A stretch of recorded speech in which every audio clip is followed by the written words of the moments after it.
வீட்ல நிம்மதி இல்லையா? இந்த ஒரு தீபம் போதும். குபேரனுக்கு மிகவும் பிடித்த தீபமும் இதுதான். அதனாலதான் இப்போ நிறைய பேர் பாத்தீங்கன்னா ஜலதீபத்தை நோக்கி வர ஆரம்பிச்சிருக்காங்க.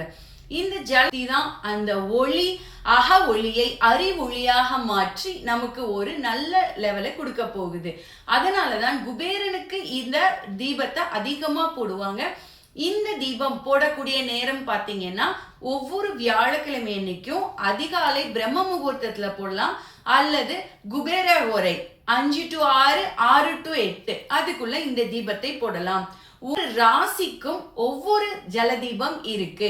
அந்தந்த ராசிக்குரிய பொருட்கள் அதை நம்ம ஆட் பண்ணி இந்த ஜலதீபத்துல போட்டோம்னா அதுல இருந்து வரக்கூடிய அந்த சுடரை நம்மளுடைய இடது கண்ணால ரிசீவ் பண்ணணும். அப்பதான் அது நம்மளோட ஆராவை கிளென்சிங் பண்ணும், நம்ம வீட்டோட ஆராவை கிளென்சிங் பண்ணும்.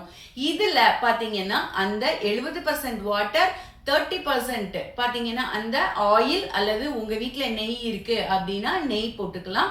அதுல குபேர திரினே விற்பாங்க கடைகள்ல, மிதக்கும் திரி. அந்த திரி போட்டு நம்ம இந்த தீபத்தை ஏற்ற வேண்டும்.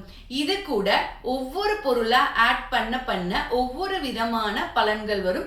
ஒவ்வொரு ராசிக்கு தகுந்த பொருட்களை இதுல ஆட் பண்ணலாம்.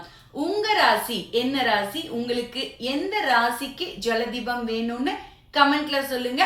அடுத்து உங்களுக்கான ஜலதீபம் நான் நெக்ஸ்ட் வீடியோல அப்லோட் பண்றேன். தேங்க்யூ.